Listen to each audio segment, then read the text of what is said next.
The first thing I remembered was the sound of an infusion pump alarming. It was a thin electronic chirp, almost polite. Nothing about it sounded like a life ending.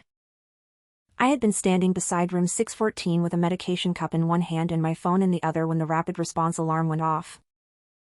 Then someone shouted my name. Rachel! I ran. Mr. Dawson was gray beneath the fluorescent lights. A nurse I barely knew was disconnecting tubing. Another was calling the physician. Tessa Morgan stood at the foot of the bed with both hands pressed over her mouth. I remember asking what happened. I remember her saying, "I did what you told me." Those 6 words destroyed my first life. The patient survived. That should have mattered most. For a while, it did. But the medication error triggered a formal event review. The high-alert infusion hanging at Mr. Dawson's bedside did not match the medication order in his electronic chart. The barcode administration record showed an override. The automated dispensing cabinet showed Tessa had removed the medication. The electronic note, however, contained one sentence that turned every eye toward me.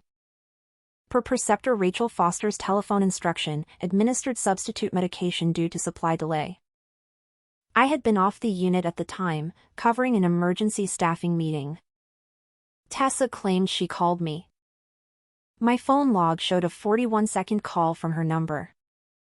I remembered the call. She had asked whether she could move Mr. Dawson's evening medication by 30 minutes because pharmacy was late. I had said, "Follow the active orders and call pharmacy if anything is missing." I had not told her to substitute anything. But Tessa had spent 4 months working under me. Everyone knew I answered her questions after hours. Everyone knew I had a bad habit of finishing other people's documentation when they fell behind. Everyone knew I sometimes used shorthand like "go ahead" if it's already ordered because I trusted people to understand that meant go ahead with the ordered medication, not invent a new one. Tessa understood that better than anyone. She used it against me. She told the review committee that I had been distracted on the phone. She said I sounded irritated. She said I told her, "Just switch it and document later." Then she cried. I did not. That mattered more than it should have. The hospital placed me on administrative leave. The state nursing board opened an inquiry. My professional liability insurer assigned counsel. The hospital's risk department told me not to contact the patient's family. Tessa remained on paid leave while the investigation continued. Within 2 weeks, the story had changed again. Now she claimed the medication switch was part of a practice I had taught her. She produced screenshots of old messages. "Rachel, if pharmacy sends the replacement, scan it and follow the updated order. Rachel, don't wait on me if the physician already changed it. Rachel, use the approved substitution list." Every message was real. None referred to Mr. Dawson. None meant what Tessa said they meant. But they created atmosphere. That was enough to turn facts into questions. Then the hospital found a second problem. My electronic signature appeared on an orientation checklist stating that Tessa had been trained on high-alert medication substitution procedures. I had signed the checklist 3 weeks earlier. What I had actually certified was that she attended the policy review. The form did not mean she could independently change medications. Tessa's lawyer called it evidence that I had given her authority. My lawyer called it ambiguous. The hospital called it concerning. My life narrowed into conference rooms. I lost my clinical educator role. My transfer to the nurse leadership program disappeared. Colleagues stopped calling. Some were afraid of being pulled into the investigation. Some believed Tessa. Some did not know what to believe. My father tried to tell me that truth eventually mattered. He died of a heart attack before the board hearing. I missed his last dinner because my attorney had scheduled witness preparation. At the hearing, Tessa wore navy blue and cried at exactly the right moments. She said she admired me. She said she had trusted me. She said she was only a new nurse trying to follow the guidance of an experienced preceptor. The board did not revoke my license. It did something that felt almost worse. It issued a public reprimand for inadequate supervision and documentation practices. The finding said there was insufficient evidence to conclude that I directly ordered the medication change. Insufficient evidence. Not innocent. Not cleared. Just not proven guilty enough for the worst punishment. Briarwood Medical Center terminated me 2 days later. No hospital in the region wanted a nurse with a recent medication safety reprimand and an open civil claim. Tessa returned to work at another facility within 6 months. She posted a photo in New Scrubs with a caption about surviving toxic mentorship. Thousands of strangers congratulated her. I stopped reading. 3 years later, Mr. Dawson's family settled their lawsuit. I was not personally ruined by the settlement because insurance covered most of it. I was ruined by everything around it. I worked temporary clinic jobs. I stopped precepting. I stopped trusting new nurses.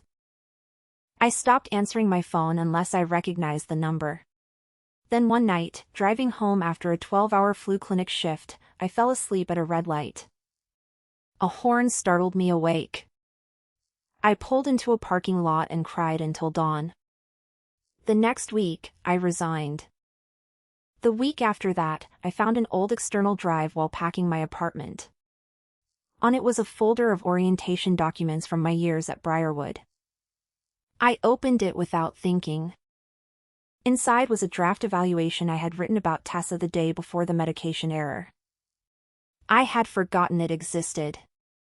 Tessa demonstrates compassion and strong patient rapport but continues to require direct prompting for medication verification, independent double-check procedures, and escalation when an order is unclear.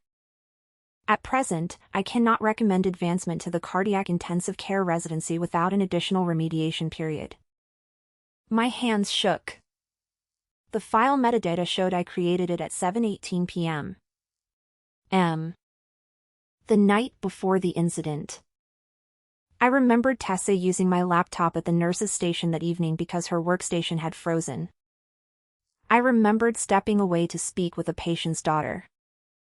I remembered coming back and finding the evaluation window minimized. A week later, my attorney obtained a late production from the hospital's secure messaging archive. A message from Tessa to another resident nurse had been deleted from her phone but retained on the server.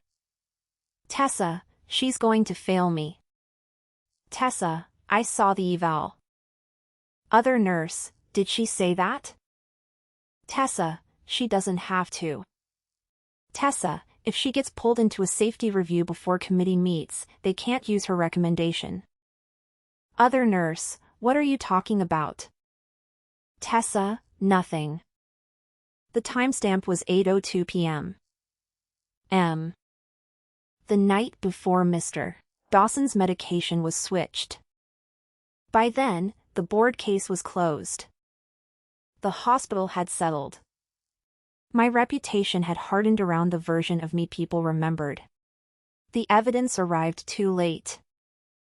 I sat on the floor of my apartment with the laptop in front of me and laughed until I started coughing.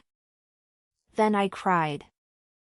I did not remember falling asleep.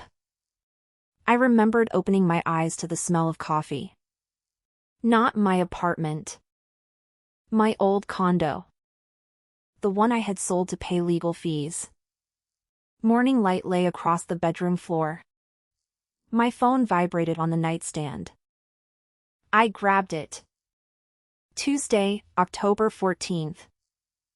The day before Mr. Dawson's medication error. My breath stopped. Another notification appeared. Tessa, morning. Tessa, are you still coming in early to review my residency packet? Then, Tessa, Please don't forget tomorrow is my independent med pass day. I stared at the screen. The room felt too bright. My body remembered 3 years of consequences before my mind caught up.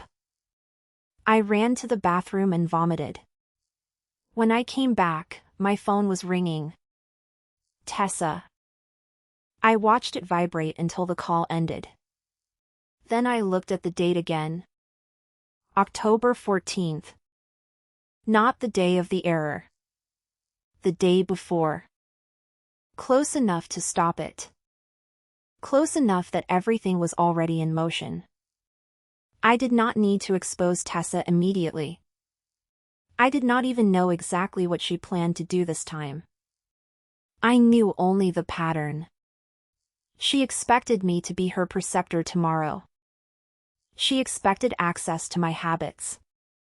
She expected me to answer. She expected one phone call.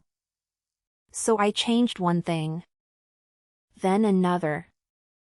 At 6:21 a.m. I opened the employee scheduling portal. I had 12 hours of personal leave available. I submitted an urgent leave request for October 15th. Reason: family matter. At 6:24, I emailed the charge nurse, clinical education manager, staffing office, and Tessa. I will not be available for my scheduled shift tomorrow, October 15th. I am requesting personal leave and will not be on site or functioning as preceptor. Please assign Tessa Morgan to another qualified preceptor if her clinical activities continue.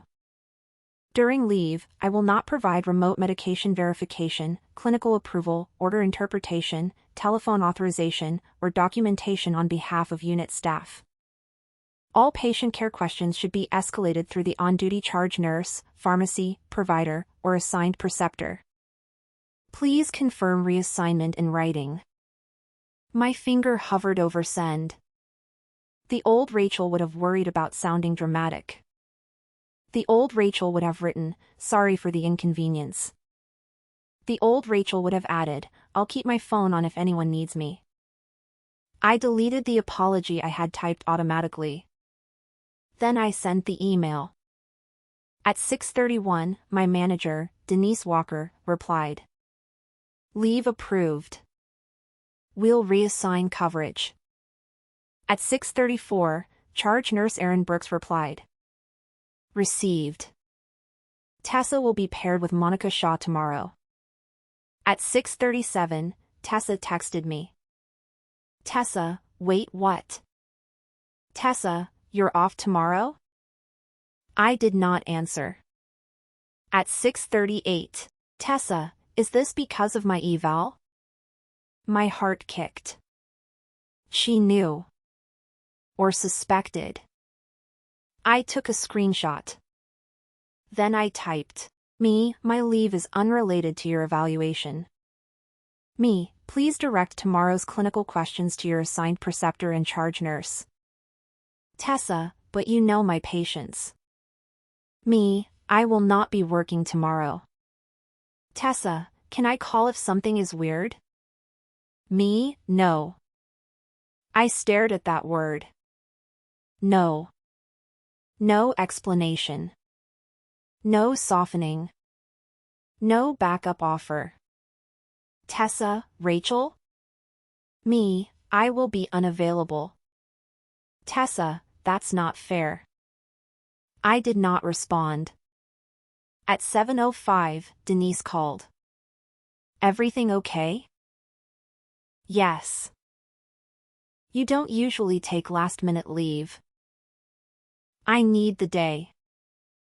Family issue? Yes. That was not exactly a lie. I was trying to save the only family member I had left. Myself. Denise lowered her voice. Tessa seems anxious. I saw her messages. She says tomorrow is important for her residency packet. I know. Would you be willing to complete her evaluation today? There it was. The pressure point. In my first life, I had left the draft open on my laptop because Denise wanted it before the committee meeting. This time, I said, I'll complete it from a private workstation and submit it directly to education. Any concerns I should know about? Yes. Denise went quiet. What kind? Medication verification, escalation, and independent practice readiness. Serious? Serious enough that I'm recommending remediation before ICU placement. A pause. Does Tessa know? I have not discussed the final recommendation with her. Okay. Then Denise said, document examples. I will. I already had them. At 8:10, I arrived at Briarwood. The cardiac step-down unit smelled like antiseptic and burnt toast. Monitors chimed. Transporters moved beds through the hall. Nothing looked like the place where my career had died. That frightened me more than if it had. Ordinary places could hold disasters no one saw coming. Tessa was at the nurse's station.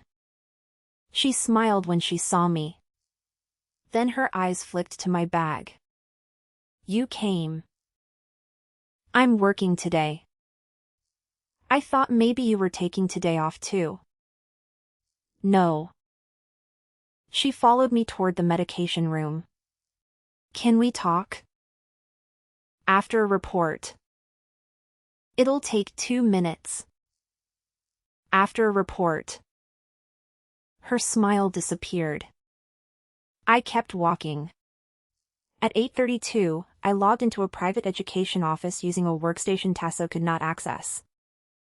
I opened the evaluation. I rewrote it from memory, then added specific examples from this timeline. Failure to stop and clarify an ambiguous anticoagulation hold order on October 3rd. Attempted medication administration before barcode verification on October 7th.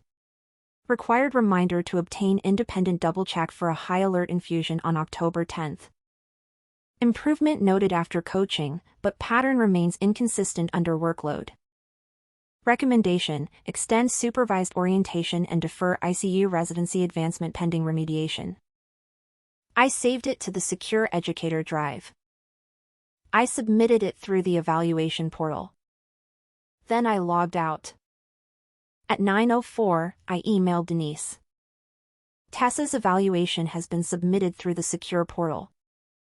Because it contains performance concerns, I recommend any discussion occur with education present. At 9:11, Denise replied. Agreed. Committee review Friday. At 9:16, Tessa appeared beside me in the supply room. Her face was too casual. Did you finish my packet? I submitted my evaluation. What did you say? We'll review it through education. Her hands stopped moving over the 4 tubing bin. Rachel. Yes? You know how much the residency matters to me. I do. I've done everything you asked. No. The word came out quietly. She stared at me. What does that mean? It means there are competencies you still need to demonstrate consistently. You think I'm unsafe? I think you need more supervised practice. Her eyes filled. That reaction had broken me in my first life. I had softened. I had spent 40 minutes explaining that remediation was not failure. I had promised to advocate for her if she improved. I had let her use my workstation afterward because I felt guilty. This time, I stepped back. We'll discuss specifics with Denise and education. You don't trust me. This is not about trust. It feels like it. I'm evaluating your clinical practice. She looked away. Then she said, I thought you cared about me. I did. That was the worst part. Tessa was not a stranger. 2 years earlier, when my father had been admitted for chest pain, she had been a nursing student on another unit. She brought me tea at midnight. She sat with him while I went home to shower. After she graduated, I recommended her for Briarwood's residency program. She had sent me a handwritten card thanking me for being the kind of nurse I want to become. Some of it had been real. Maybe all of it had been real then. People did not need to be monsters from birth to become dangerous when something they wanted felt threatened. I do care, I said. That's why I won't tell the committee you're ready when I don't believe you are. Her face hardened. Fine. She walked away. At noon, Erin found me near the staff lounge. Tessa crying again? I don't know.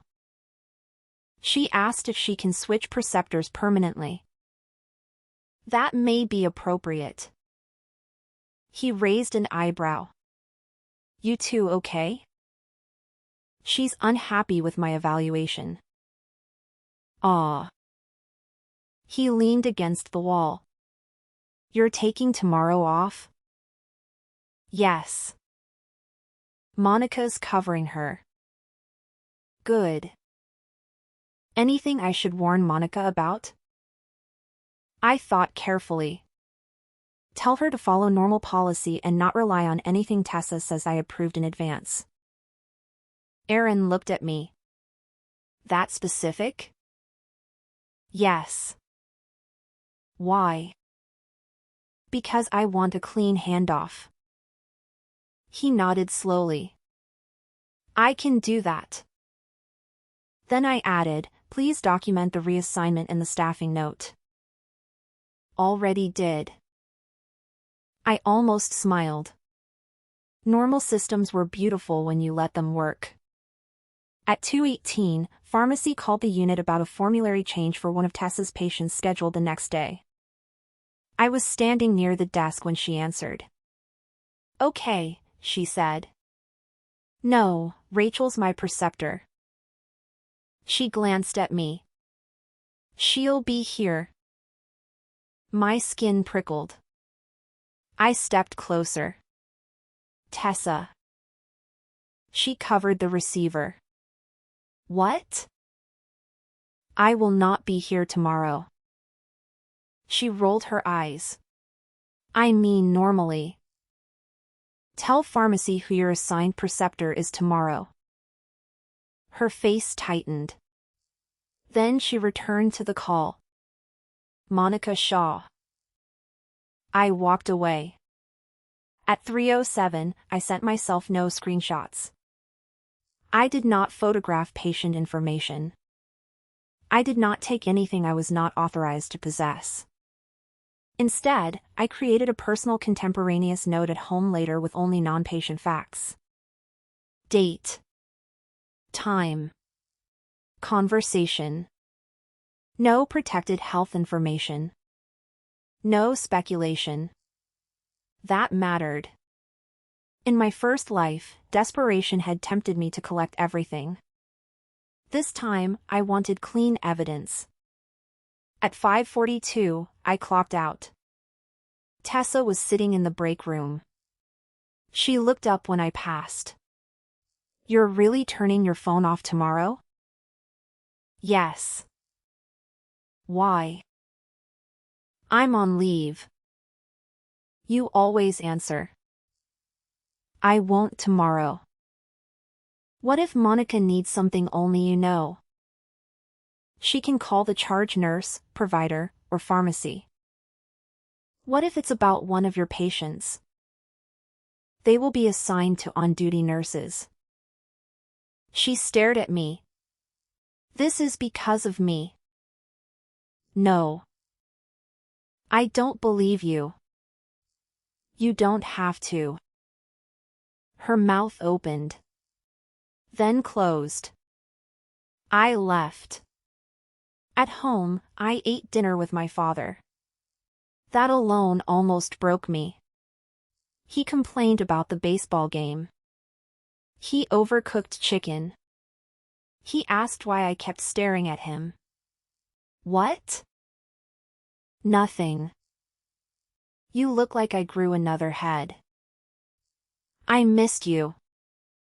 He laughed. I saw you Sunday. I know. He pointed his fork at me. You taking tomorrow off? Yes. Good. You work too much. I'm turning my phone off. He looked impressed. My daughter? Yes. The hospital might collapse. It won't. He grinned. Then do it. At 9 p.m. I set an automatic reply on my hospital email. I am on approved leave October 15th and unavailable for clinical consultation. For patient care matters, contact the on-duty charge nurse, assigned preceptor, pharmacy, or provider. Then I sent one final secure message to Aaron and Monica. Thank you for covering tomorrow. For clarity, I will not be available by phone or messaging and have not pre-authorized any medication substitutions, order changes, overrides, or documentation actions for October 15th. Please follow current orders and standard escalation pathways. Monica replied with a thumbs up. Aaron replied, got it. At 9:14, Tessa texted. Tessa, this is so extra. I did not answer. At 9:17, Tessa, did someone complain about me? At 9:22, Tessa, Rachel please. At 9:40, Tessa, I can fix whatever you think I did. I saved the messages. At 10:03, Tessa, at least tell me what you told committee. I powered the phone off. The screen went black. My heart raced. For years, being reachable had felt like professionalism. Now silence felt like self-defense. I placed the phone in a kitchen drawer. My father looked over from the couch. Ceremonial burial? Something like that. Want ice cream? Yes. We watched an old crime movie. I fell asleep before the ending. At 6:15 the next morning, I woke without an alarm. For 1 second, I forgot. Then memory returned. October 15th. The day Mr. Dawson nearly died. My phone remained off. I did not turn it on. I made coffee. I walked with my father to the bakery. I bought a cinnamon roll. At 7 o'clock, Briarwood's day shift began. I imagined report. Tessa paired with Monica. Room 614. The medication cart. The automated dispensing cabinet. The old script waiting for me. Except I was not there. At 7:42, my father asked if I wanted to check my phone. No. He smiled. Growth. At 8:10, I felt phantom vibration in my pocket. My phone was still in the drawer. At 8:30, I took a shower. At 9:05, I started cleaning the kitchen. At 9:22, the hospital did not collapse. At 9:47, somewhere across town, Tessa's plan began to fail. I learned the details later. Monica had been reviewing medication orders with Tessa before morning administration. Mr. Dawson had 2 infusions scheduled through separate lines. One was a routine electrolyte replacement. The other was a high-alert anticoagulant requiring additional verification. Pharmacy had delivered a replacement bag after an order update. Tessa removed a bag from the automated dispensing cabinet and carried it to the medication preparation area. She then printed a patient-specific label. According to the later audit, she printed a second label 7 minutes afterward. That second print was not tied to a new medication order. When Monica asked why 2 labels existed, Tessa said Rachel had told her the night before to prepare a substitute because pharmacy often ran late. Monica stopped. Rachel told you that? Yes. Yesterday? Yes. Where? On the unit. Monica checked the handoff note. Nothing. She opened the secure message thread. Nothing. Then she remembered my message. I have not pre-authorized any medication substitutions, order changes, overrides, or documentation actions for October 15th. Show me the order, Monica said. Tessa became defensive. It's the same class. That's not an order. Rachel said it was okay. Rachel is not here. She knows the patient. Rachel is not the prescriber. That sentence should have ended everything. Instead, Tessa panicked. She said the provider had mentioned it too. Monica asked which provider. Tessa named Dr. Patel. Monica called him. He had given no such instruction. Then Tessa said pharmacy told her. Monica called pharmacy. No. At 10:02, Monica scanned the bag. The barcode rejected. At 10:03, she stopped the medication process.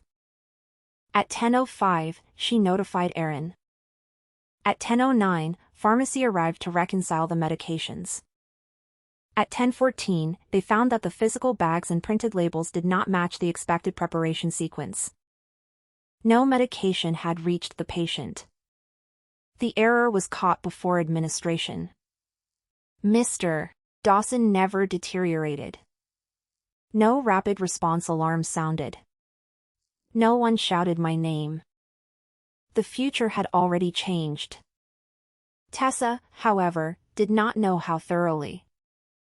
At 10:18, she asked Aaron if she could call me. He told her I was on leave. She said I could call if there was an emergency.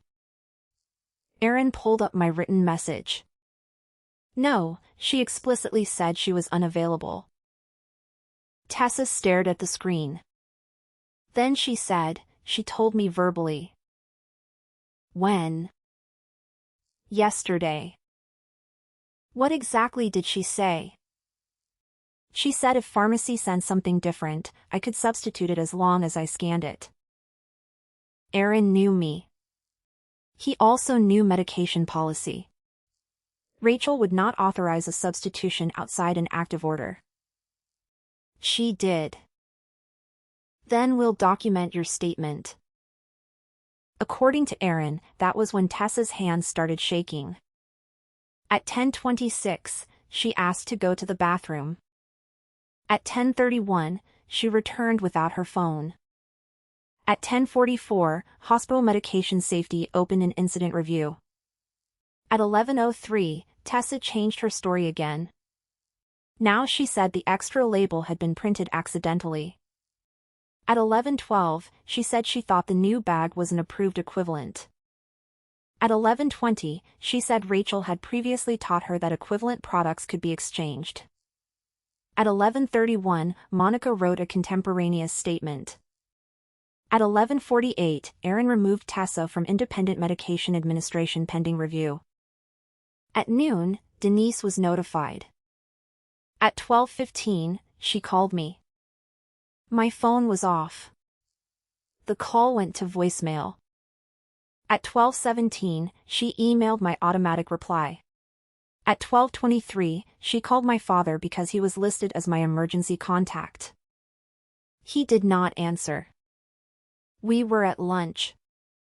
At 1:05, Tessa tried to send me a message through the hospital secure app. My account showed offline. At 1:11, she sent another. At 1:18, another. At 1:22, she tried my personal number. Nothing.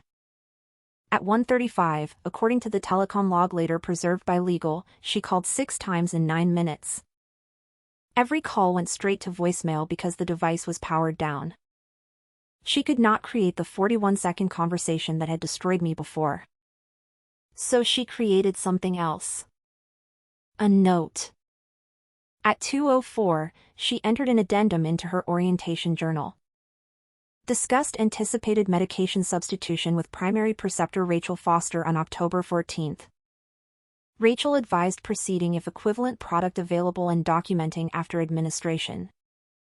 She signed it at 2:06.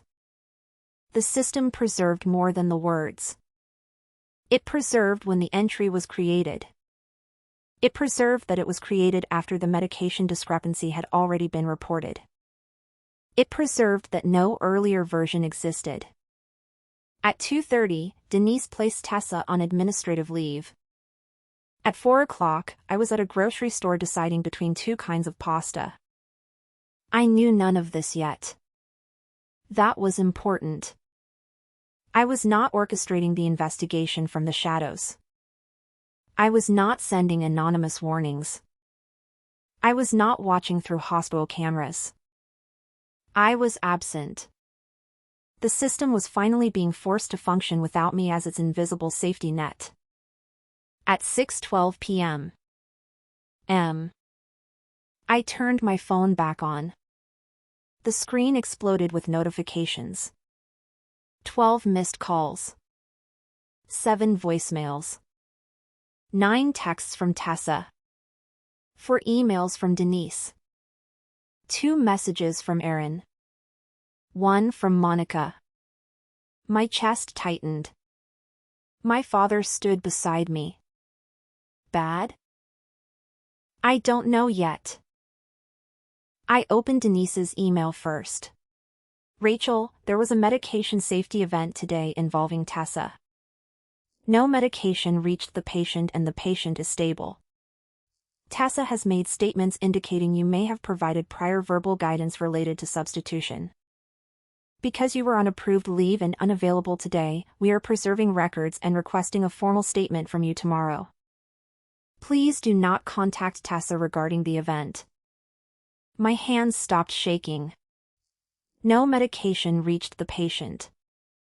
I read that line again. No medication reached the patient. Mr. Dawson was safe. I sat down. My father put a hand on my shoulder. What happened? I told him only what I could. A nurse I precept made a medication error. They caught it before it reached the patient. That's good. Yes. Why do you look terrified? Because she says I told her to do it. His face changed. Did you? No. Then say that. I laughed once. If only First Life Rachel had understood how powerful a clean no could be when the records around it were clean too. I opened Tessa's texts. Tessa, please answer. Tessa, this is getting blown out of proportion. Tessa, Monica misunderstood what I was doing. Tessa, I told them you explained substitutions yesterday. Tessa, please just confirm we talked. My pulse slowed. Then, Tessa, you don't have to say you told me to give anything. Tessa, just say we discussed it. Then, Tessa, Rachel please. Tessa, they're acting like I made this up. Then, Tessa, I know you're mad about the eval but don't destroy my career. I took screenshots of the personal messages. Then I forwarded nothing. I contacted Denise. I saw your email. Thank you for calling. Is the patient okay? Yes. The medication was stopped before administration. Relief moved through me. Good. Rachel, I need to ask directly. Did you discuss medication substitution with Tessa yesterday? No. Did you tell her she could exchange an ordered medication for an alternative product? No. Did you pre-authorize any medication action for today? No. I sent written notice specifically stating the opposite. We have it. Did Tessa say when this supposed conversation happened? She says late afternoon. I was on the unit until 5:42. I spoke with her about my leave and her evaluation. I did not discuss any medication substitution. Denise was quiet. She entered a note saying otherwise. When was the note created? Another pause. After the event. I closed my eyes. Okay. You sound unsurprised. Careful. I had to live in this timeline. I'm concerned because she texted me after the event asking me to just confirm we talked.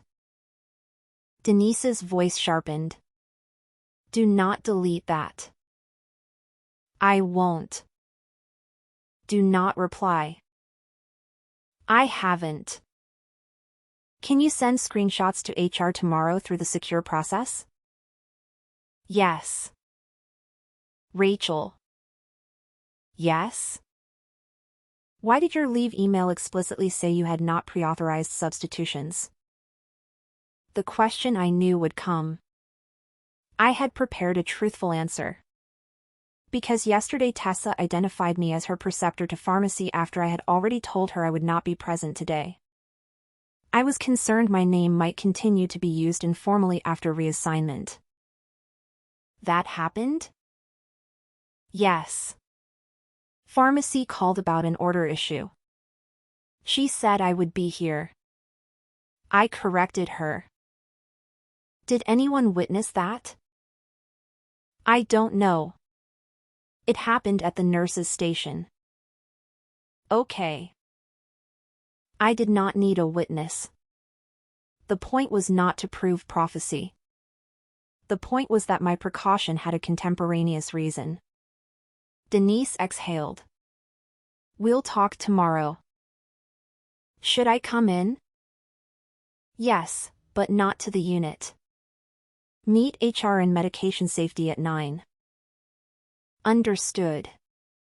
After the call, I listened to Tessa's voicemails. The first was panicked. Rachel, call me. Monica is being ridiculous about the medication. The second, please call. I told them we talked about substitution yesterday, and now they're acting like I'm lying. The third, Rachel, I don't need you to say you ordered anything. Just say we discussed options, okay? The fourth was quiet. You know how much this residency matters to me. The fifth, I'm sorry about earlier. I'm scared. The sixth, if you don't answer, they're going to ruin me. The seventh was the most important. I saw the evaluation. I know what you wrote. Please don't do this. I froze. The evaluation had been submitted through a private workstation. How had she seen it? Maybe she meant she knew the substance. Maybe she was bluffing. Either way, I saved the voicemail. My father watched me. Do you want to call her? No. Good. I looked at him. You don't even know what she said. You look like calling her would be bad for you. He shrugged. That's enough. I smiled through tears. That night, I slept badly but not hopelessly. There was no patient crisis replaying in my mind. No unanswered question about whether Mr. Dawson would survive. The harm had stopped before the bedside. The rest was evidence. Evidence I could face. At 9 the next morning, I sat in a conference room with Denise, Aaron, Monica, an HR representative named Carla Ruiz, and Dr. Samuel Green from Medication Safety. A legal counsel joined by video. No one accused me. No one comforted me either. They asked questions. That was better. Dr. Green started. Walk us through every interaction you had with Tessa on October 14th involving medication. I did. Pharmacy call. Her statement that I would be present the next day. My correction. Nothing else. Did you discuss Mr. Dawson? Only during normal shift report and care planning. No substitution. Did you tell her any product could be exchanged if it was in the same therapeutic class? No. Have you ever taught that? No. That would not be consistent with policy. He nodded. Carla asked about my leave message. I explained again.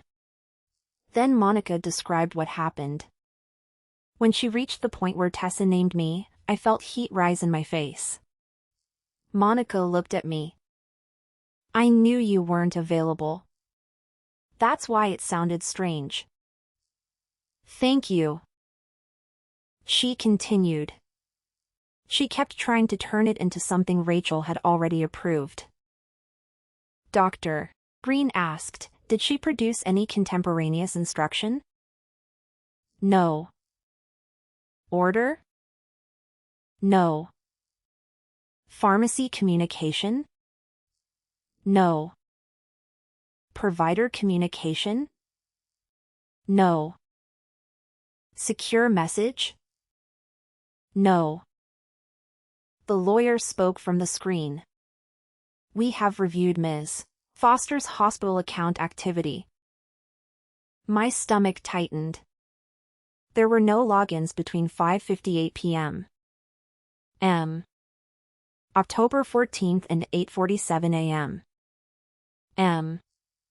October 16th. Carla looked at me. You did not access the system from home? No. Your phone? No. We also obtained telecom metadata for hospital-issued calls. There were no answered calls between you and Tessa on October 15th. I let out a breath. Then the lawyer added, there were multiple unanswered calls from Ms. Morgan to Ms. Foster. Aaron looked at Monica. Monica looked down. Dr. Green said, this raises a separate issue. He opened a printed audit. 2 patient-specific labels were printed for the medication in question. The second label was generated without a corresponding order update. He turned to Monica. Did you print either? No. Tessa's badge credentials were used. Then she printed them. The lawyer corrected him. Her credentials were used. We have not yet concluded intent. That distinction mattered. Facts before conclusions. Dr. Green nodded. Fair. Then he asked me, did Tessa ever use your badge? No.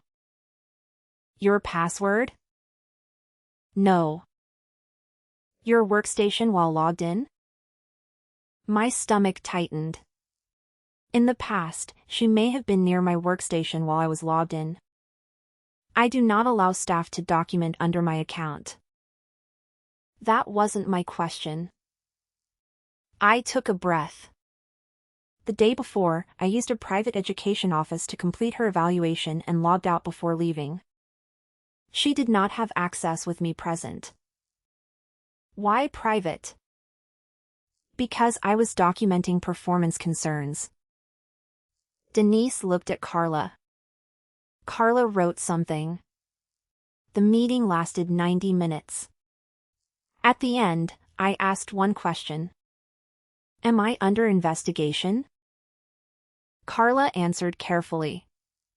You are part of the event review because your name was invoked. At this time, we have found no evidence that you participated in the medication preparation or directed the action. At this time. The phrase still hurt. But it was different from my first life. This time, the records were already leaning toward truth. I left the hospital and called my father. How'd it go? I don't know. That good, huh? I laughed. They don't think I did it. Then that's something. It is. I stopped at a red light. In my first life, this was the intersection where I had started crying after my suspension. This time, sunlight flashed off the windshield. I was still employed. My license was intact. My patient was safe. And Tessa's story had begun to crack before it ever reached me. By Friday, the residency committee meeting had been postponed. Tessa remained on paid administrative leave. My evaluation remained in the system.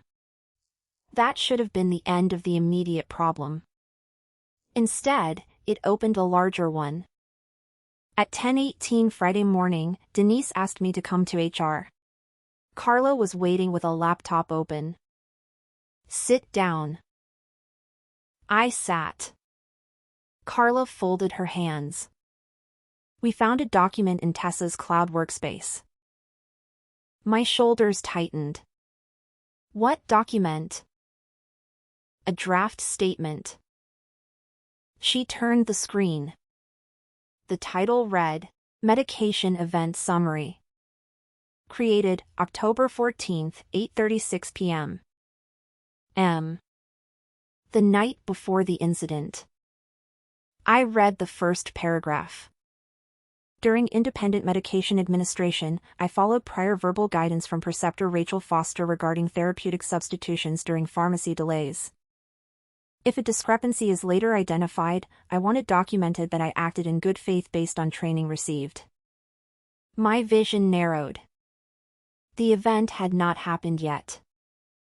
No discrepancy existed yet. Yet the draft already blamed me. Carla watched my face. You've never seen this?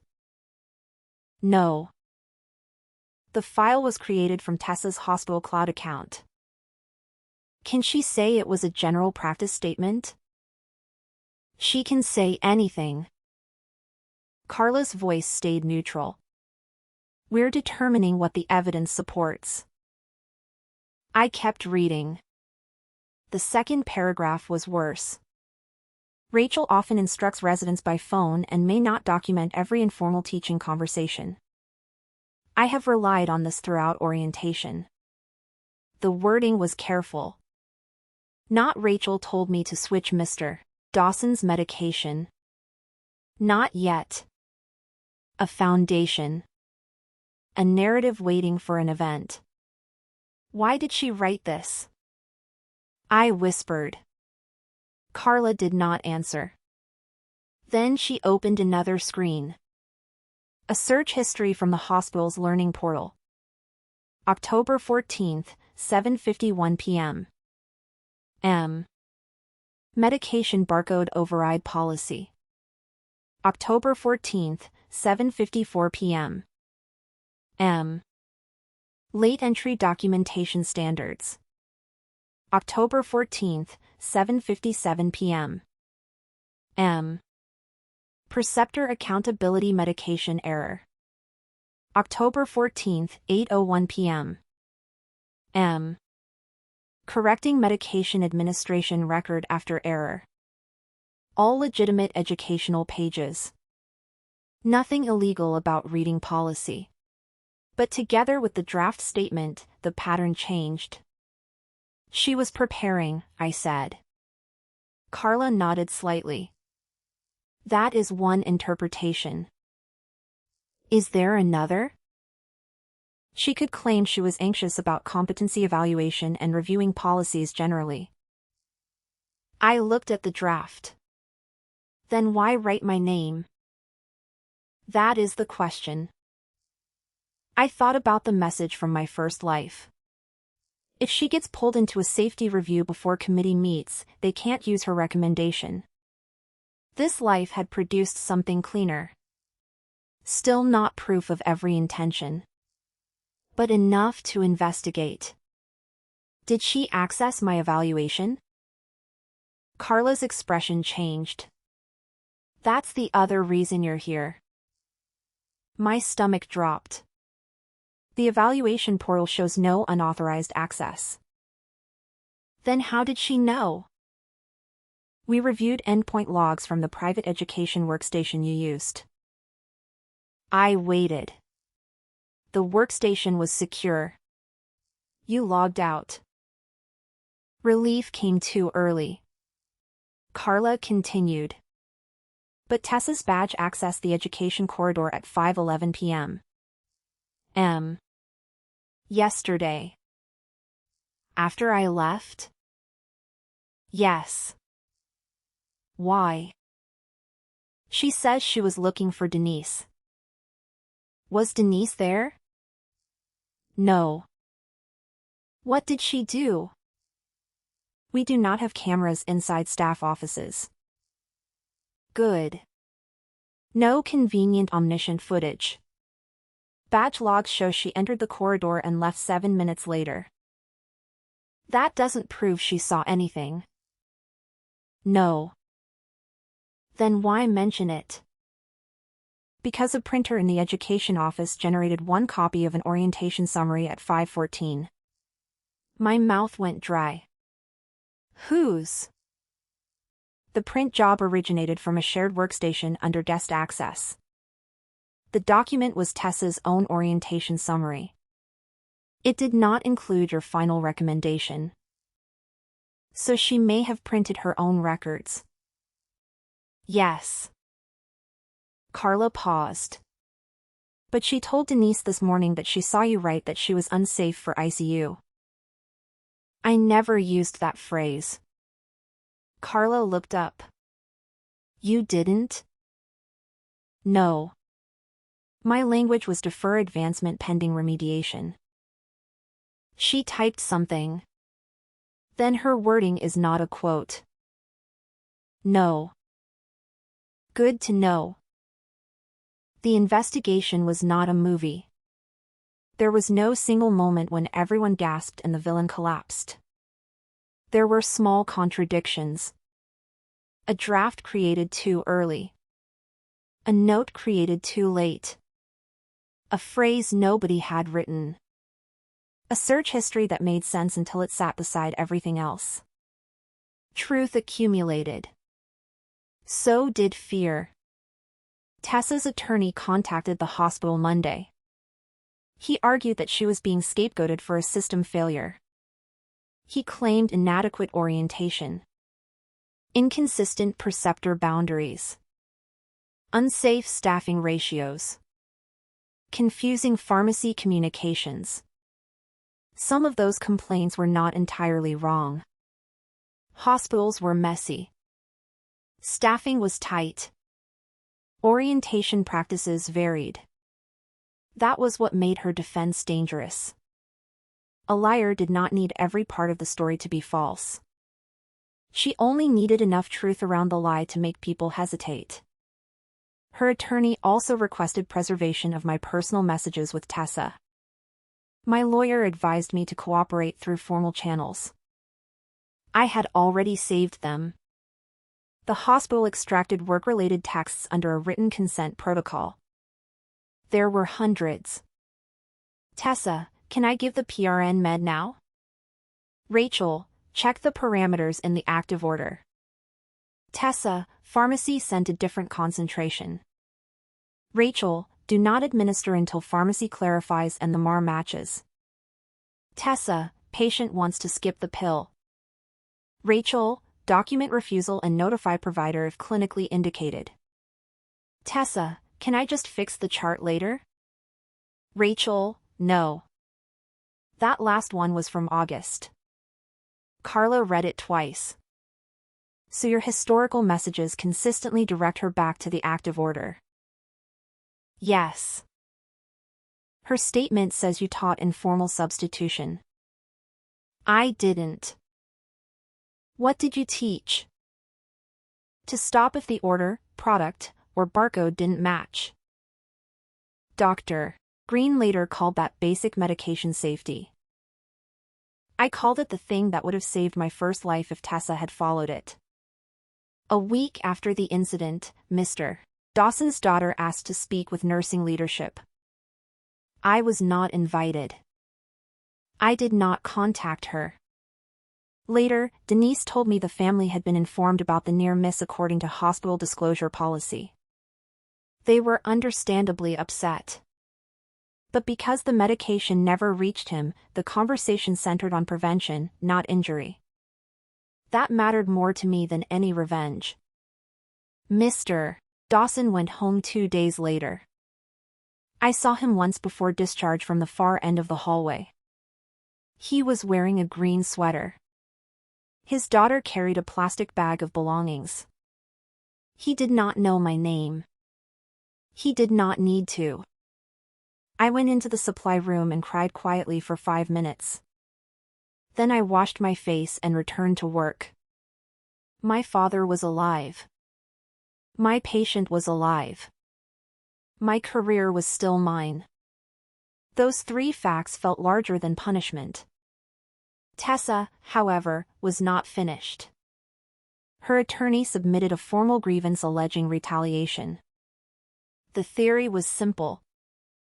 I had learned Tessa intended to complain about my precepting. I then wrote a negative evaluation. I took leave to avoid responsibility during her independent medication day. When a system near miss occurred, hospital leadership blamed her to protect an experienced nurse. It was clever. For 12 hours, I was terrified. Then Maya Patel entered my life. She was the attorney assigned by my professional liability insurer. Short, calm, and direct. She read everything without interrupting. When I finished, she asked, "Did you know Tessa planned a medication event?" No. Did you know she would name you? I was concerned she might use my name after she identified me to pharmacy despite my leave. Good. That is what you can prove. I also had a bad feeling. Keep feelings separate from facts. I know. Did you fabricate your leave reason? I hesitated. I said family matter. Was there a family matter? Yes. What? I needed time with my father. That was true. She waited. I was also afraid something would happen at work. Fear does not invalidate leave. I know. Did you take leave to cause a staffing problem? No. Did you take leave to leave Tessa unsupervised? No. I explicitly requested reassignment to a qualified preceptor. Excellent. She tapped my email. This sentence matters. Please assign Tessa Morgan to another qualified preceptor if her clinical activities continue. You did not abandon a trainee. You triggered reassignment. I exhaled. She'll say I knew. Knew what? That she was going to make a medication error. Can she prove that? No. Can you? No. Then don't argue about impossible knowledge. Maya leaned back. Your case is not that you predicted misconduct. Your case is that you withdrew from responsibility correctly and she later tried to attach your name to actions you did not take. I nodded. That is enough. The grievance investigation produced another uncomfortable fact.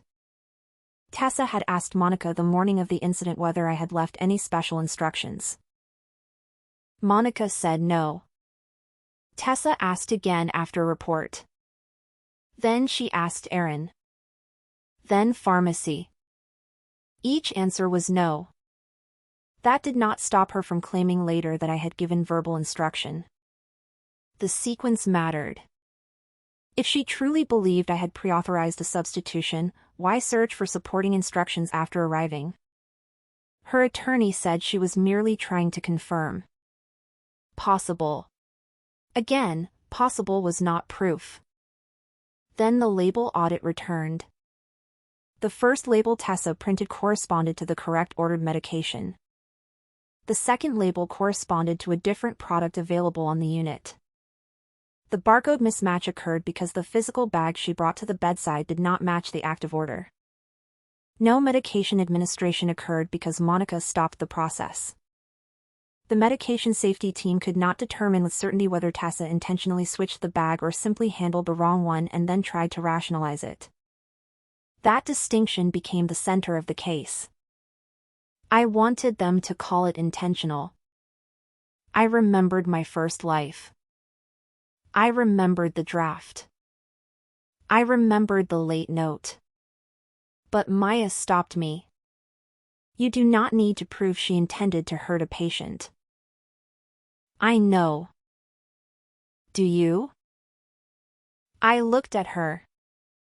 She tried to destroy me. That is a different allegation. She prepared a statement before the event. Yes.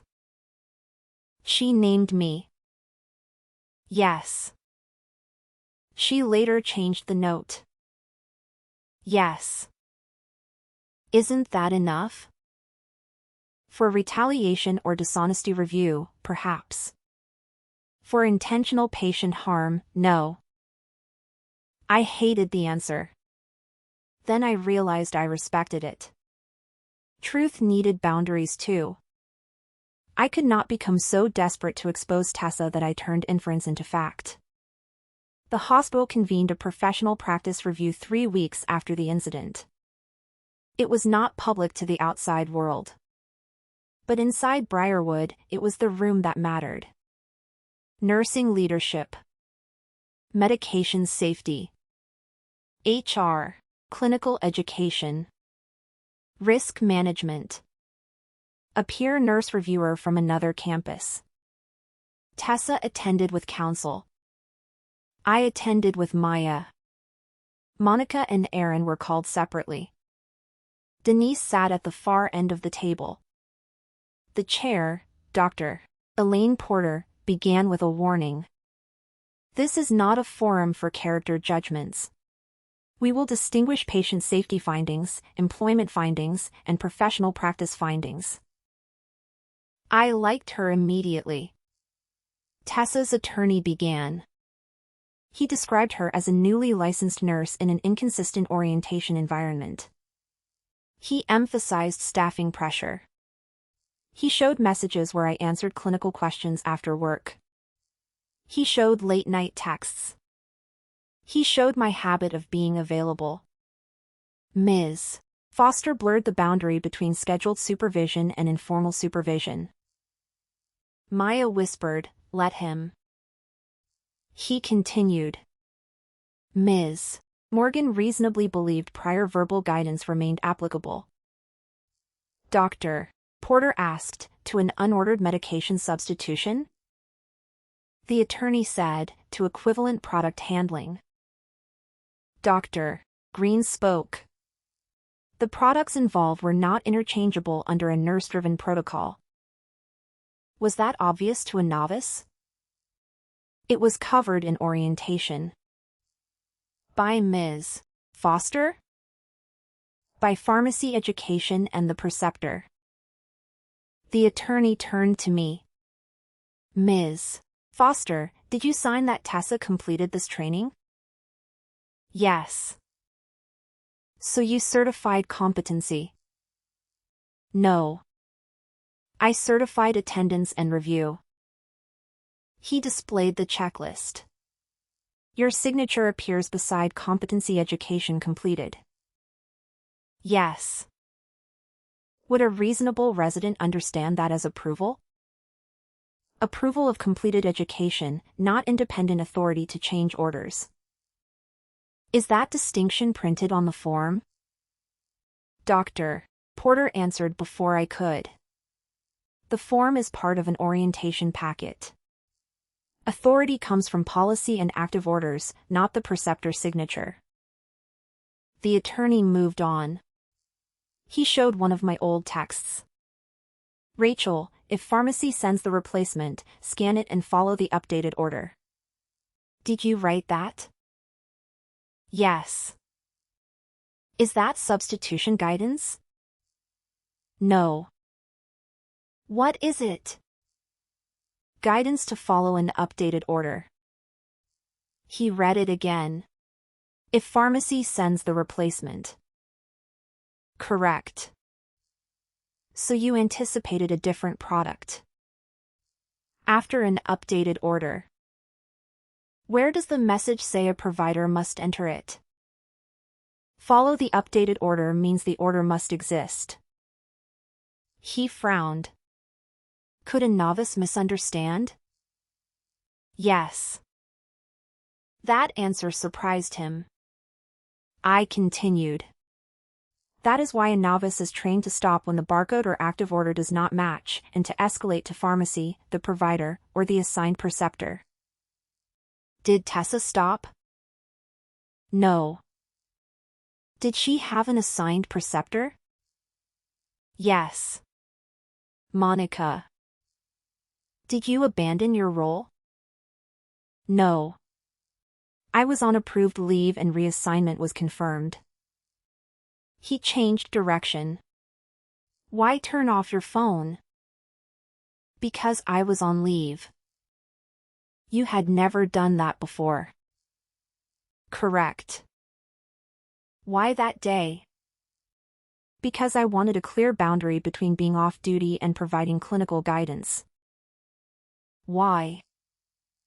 Because Tessa had already told pharmacy I would be present after I had informed her I would not. Did you think she might misuse your name? I was concerned informal assumptions could continue. Did you suspect she was going to make an error? I had documented medication safety concerns in her evaluation. That wasn't my question. Maya said, asked and answered as to the factual basis for her leave boundary. Doctor. Porter nodded. Move on. My pulse was racing. But I had not overreached. I had not said I knew. I had said what this life could prove. Then Monica testified. She described Tessa's two labels. The missing active order. The rejected barcode. The changing explanations. The repeated invocation of my name. Tessa's attorney asked, could she have been panicking after a genuine mistake? Yes, Monica said. Could a scared novice change explanations because she feels attacked? Yes. Did you see her intentionally switch a bag? No. Thank you. For a moment, I thought his questions helped Tessa. Then Dr. Porter asked Monica one more.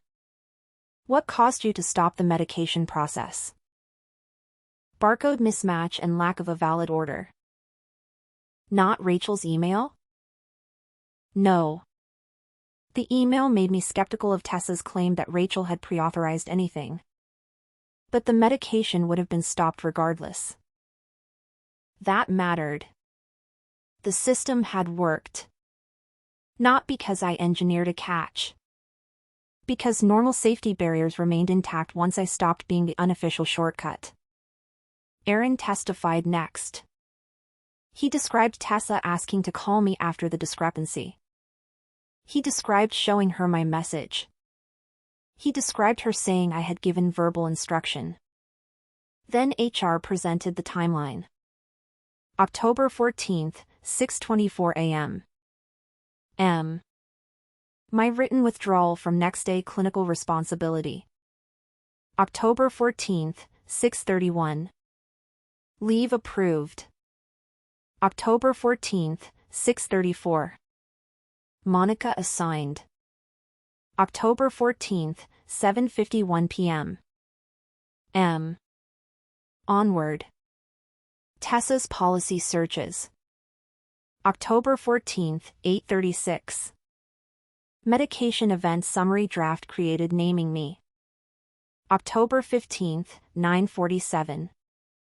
First questioned label printed. October 15th, 10:03.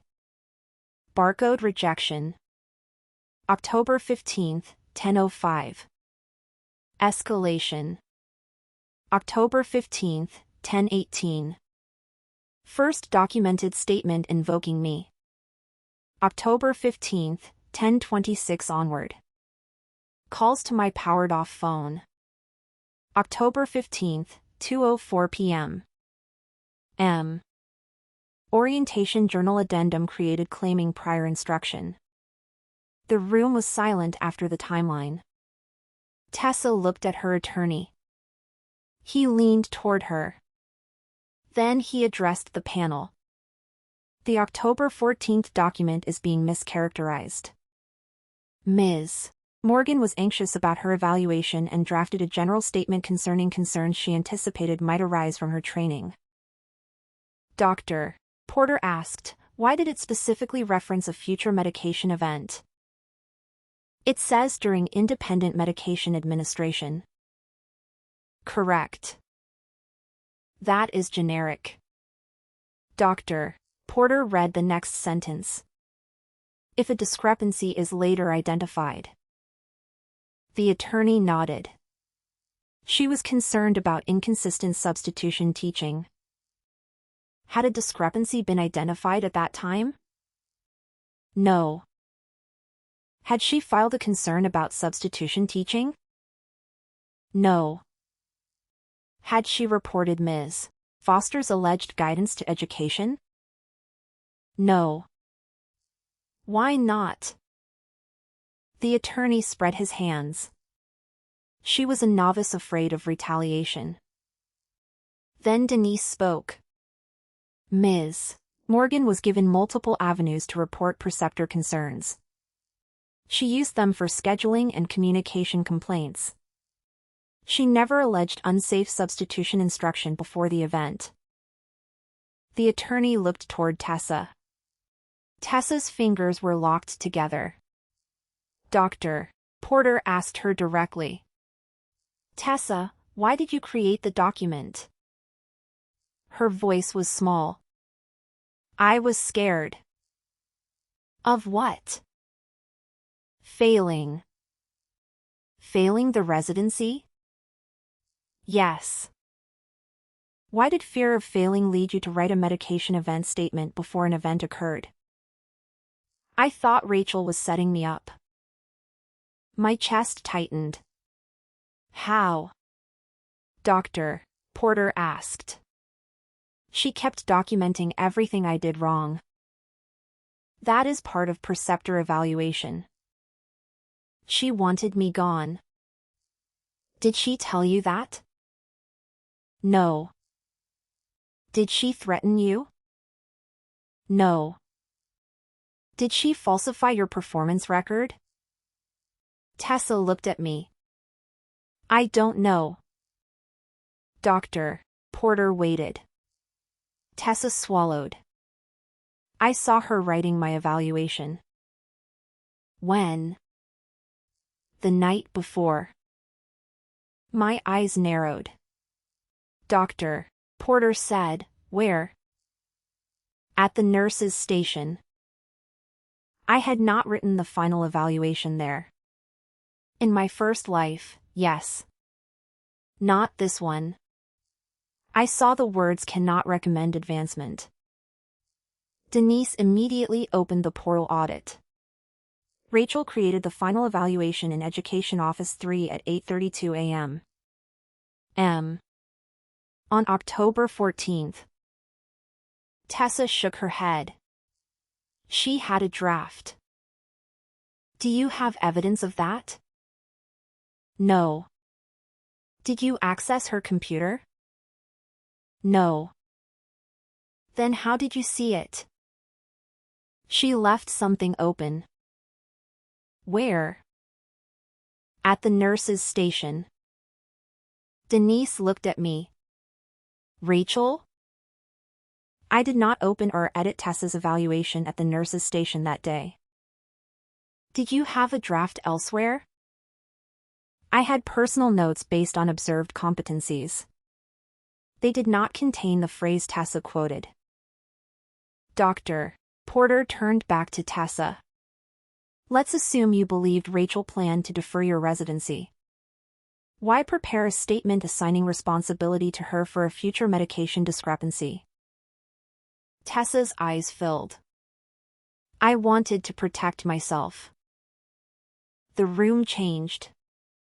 Not dramatically. No one gasped. But pens stopped. Dr. Porter asked, protect yourself from what? Being blamed. For an event that had not occurred? Tessa looked at her lawyer. He said, my client is becoming distressed. Dr. Porter nodded. We can take a break. Tessa shook her head. No. Her voice broke. I knew independent med pass was the next day. I knew if I made one mistake, Rachel's evaluation would look right. Maya's hand rested still beside her notebook. Dr. Porter asked, so you prepared a statement in advance? Yes. Why name Rachel? Because she was my preceptor. Even though she would be on leave? Tessa hesitated. I didn't know she'd really turn her phone off. There it was. Not proof that she planned the medication switch, but proof that my availability had been part of her expected escape route. Dr. Porter's tone remained even. What did you expect would happen if you called her? I thought she'd answer. And? I could ask her. Ask her what? What to do? After the mismatch? Tessa looked down. Yes. Before or after you printed the second label? I don't remember. Dr. Green opened the audit. The second label was printed before the barcode scan. Tessa rubbed her face. I was confused. Why did you document at 2:04 p.m.? That Rachel gave instruction the prior day? I thought we had talked about something similar. Did you? I don't know. Then why write it as fact? She started crying. Because everyone was looking at me like I was dangerous. I felt something inside me settle. That was the value system. Not villainy for its own sake. Fear. Status. A desperate belief that if consequences were coming, someone stronger should absorb them. Tessa looked at me. You have a whole career. I stared at her. She kept talking. You're respected. Even if there was a review, you'd be fine. My throat tightened. You thought I could take the hit. I didn't mean it like that. How did you mean it? You know how this hospital works. So do you. You have people here. You had me. She flinched. I helped you for 4 months. I know. I recommended you for this program. I know. And when you thought you might fail, you prepared a statement putting my name beside a mistake that had not happened. Her lawyer said, Rachel. Dr. Porter raised a hand. Let her answer. Tessa wiped her face. I was scared. That doesn't answer the question. She looked at me. I thought you would recover. The exact shape of every betrayal I had ever accepted. You are stronger. You are smarter. You have more. You can recover. Therefore I am allowed to spend what belongs to you. I leaned back. Maya whispered, enough. She was right. I did not need a speech. The evidence had already spoken. The panel ended after 4 hours. No decision was announced that day. I went home. My father made grilled cheese. How'd it go? She admitted she prepared a statement because she was afraid of making a mistake. That sounds bad. It is. Did she admit switching medicine on purpose? No. Do you think she did? I thought about it. I don't know. He nodded. That's probably the right answer. I looked at him. You're annoyingly wise. I'm old.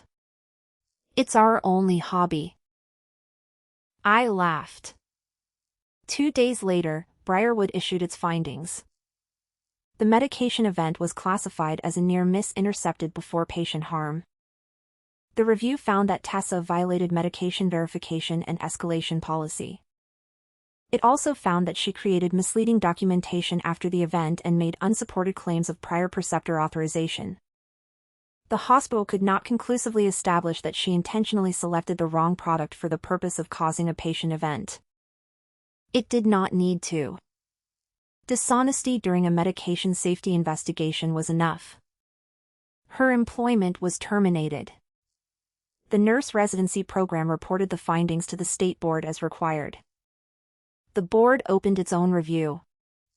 My grievance file was closed with no finding of misconduct. The hospital added a written note to my personnel file stating that I was not on duty, did not direct the medication action, and had appropriately documented the handoff of preceptor responsibility.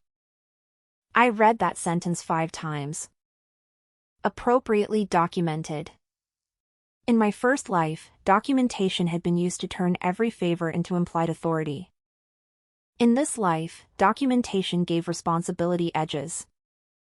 Tessa's attorney threatened wrongful termination litigation. Months later, the case settled confidentially. I never learned the amount. I did learn the board required her to complete remediation and placed conditions on her practice for a period of time. She did not lose the ability to ever work again. She did not go to prison. Her life did not magically collapse because mine survived. But the ICU residency offer disappeared.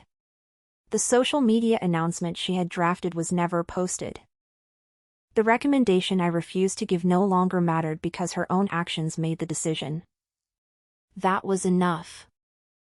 The hospital changed too. Not because institutions become virtuous after one incident. Because risk departments hate repeatable vulnerabilities. Informal after-hours preceptor guidance was restricted. Residents were required to use on-duty escalation pathways. Preceptor handoffs became explicit in the staffing system. High-alert medication education forms were rewritten to distinguish attendance from competency validation. The phrase "call your usual preceptor" disappeared from orientation materials. I helped write the replacement. That surprised me. For a while, I thought I would never precept again. Then Dr. Porter asked me to join the Medication Safety Education Council. Why me? Because you understand how informal workarounds become invisible policy. I also understand how much trouble comes with being the person everyone calls. She smiled. Then teach people not to become that person. I accepted. Not immediately. I made her send the role description. Decision authority. Time allocation. Reporting line. Compensation. She laughed when I asked. You've changed. Yes. Good. My father celebrated by taking me to dinner. Halfway through the meal, my phone rang. Unknown hospital number. I stared at it. He raised an eyebrow. You working?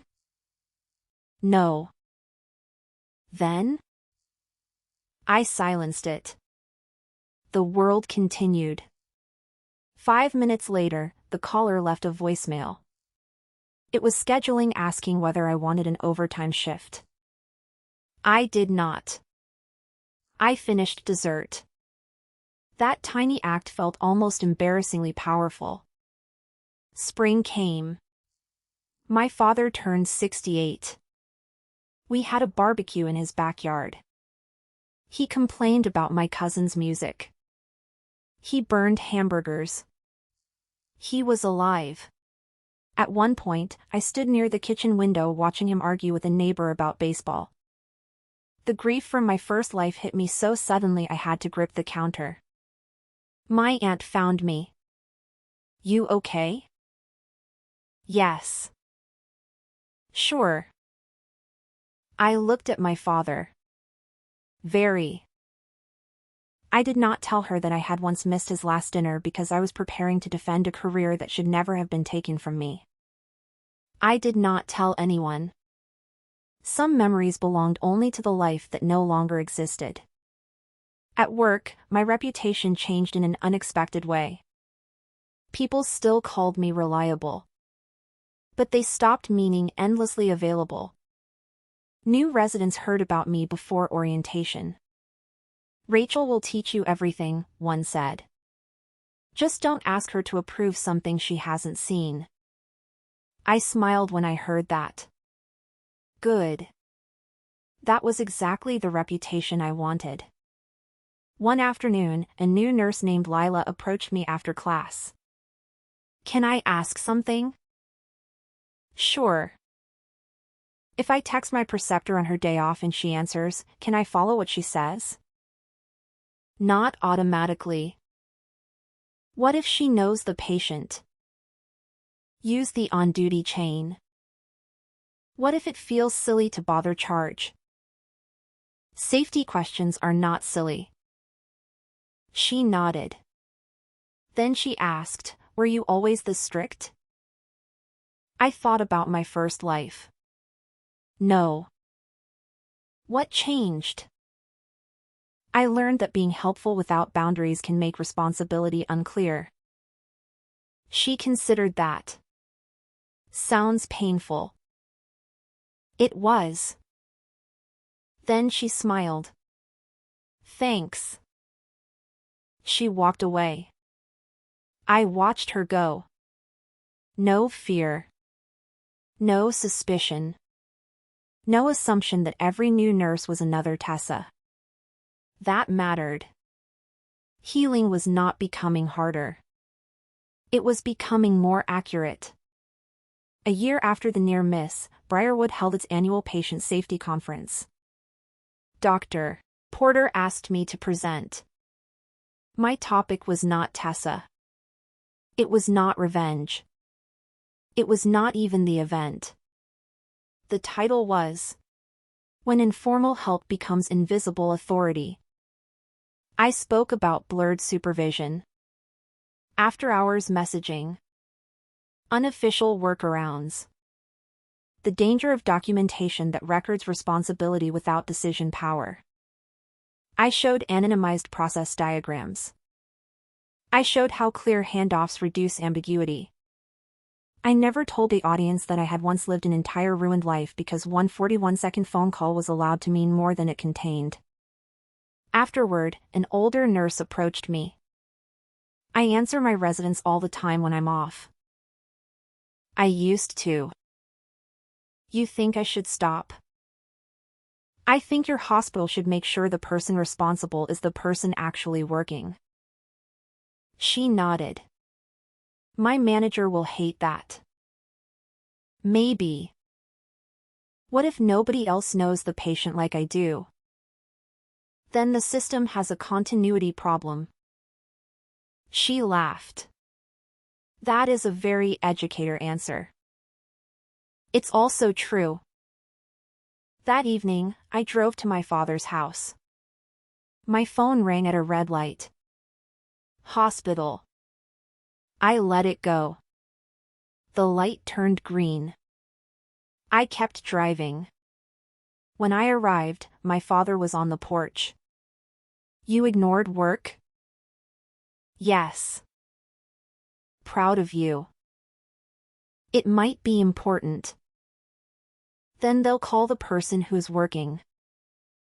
I stared at him. He grinned. I listen sometimes. Inside, we ate takeout. At 8, I checked the voicemail. It was Dr. Porter asking whether I could review a policy draft the next morning. Nothing urgent. No patient died because I ate dinner. No resident's future collapsed because I was unavailable. The hospital continued without me. That truth felt freeing. 2 years after my rebirth, I became Assistant Director of Clinical Education. I accepted only after negotiating protected administrative time and clear responsibility boundaries. Denise joked that I had turned job descriptions into a religion. Close, I said. They're cheaper than lawyers. She laughed. The old me would have taken the promotion and then quietly performed 3 jobs.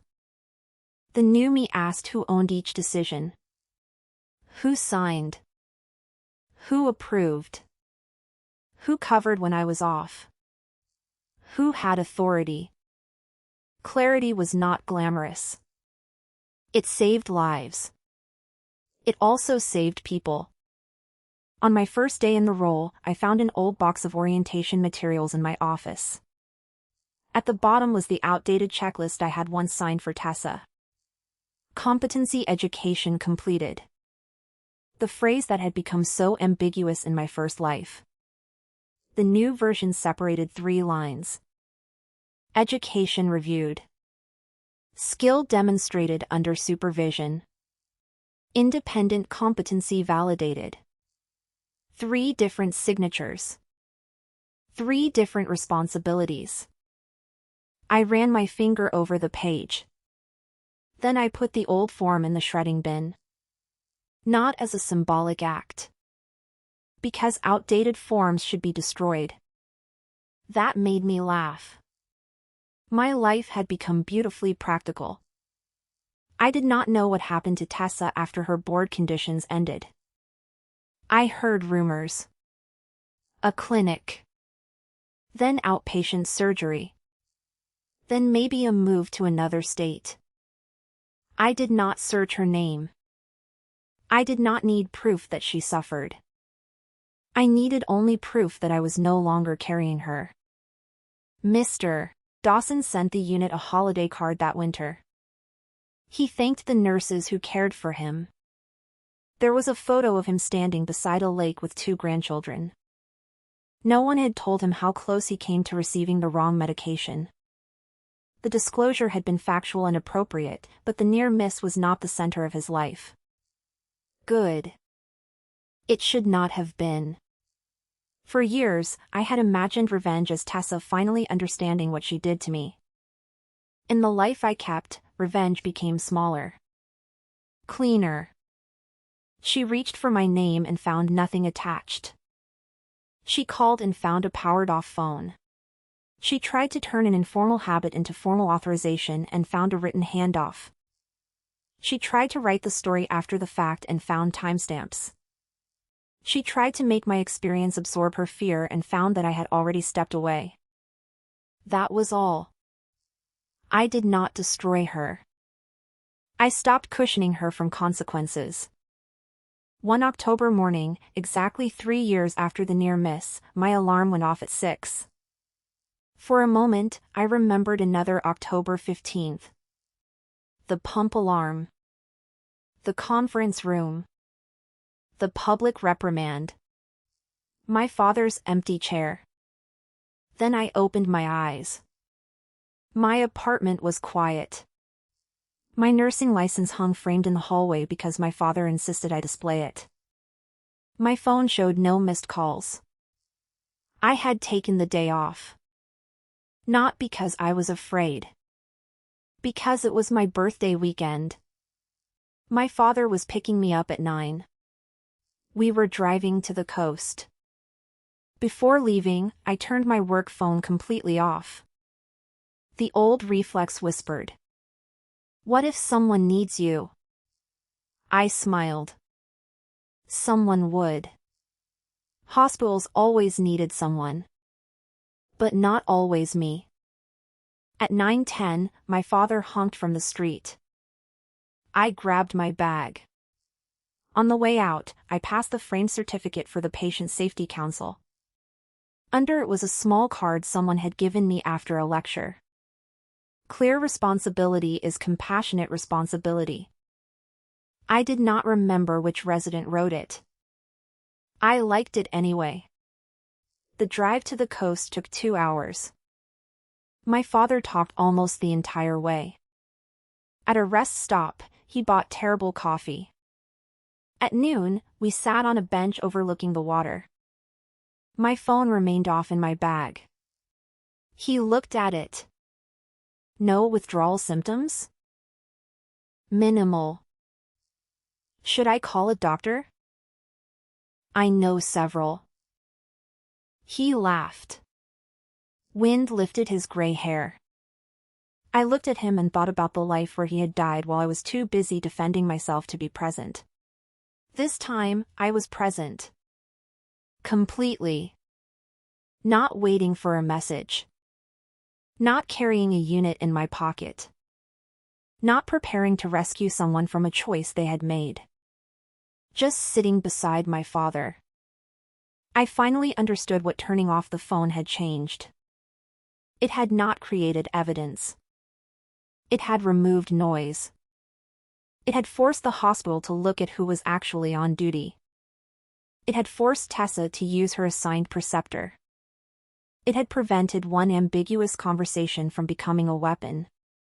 It had made absence visible. In my first life, I thought being a good nurse meant that no one should ever be unable to reach me. In my second, I learned that safe systems cannot depend on one person being reachable forever. The same was true of love. The same was true of mentorship. The same was true of family. You could care deeply and still be unavailable. You could help someone grow without promising to absorb every fall. You could teach, support, advocate, and then step back when the decision was no longer yours. The ocean below us moved in long silver lines. My father handed me the bad coffee. I took a sip and made a face. Awful. You're welcome. I laughed. Then my personal phone buzzed. A message from Denise. Happy birthday. Do not check your work phone. I showed my father. He nodded solemnly. Excellent management. I put the phone away. In the life I lost, Tessa's panic had become my emergency. Her fear had become my responsibility. Her mistake had become my name. In the life I kept, she called. I did not answer. And because I did not answer, everyone finally had to look at the person standing beside the medication cart. The person holding the badge. The person printing the label. The person making the decision. For once, it was not me. For once, I was exactly where I said I would be. Off duty. Unavailable. Alive inside my own life.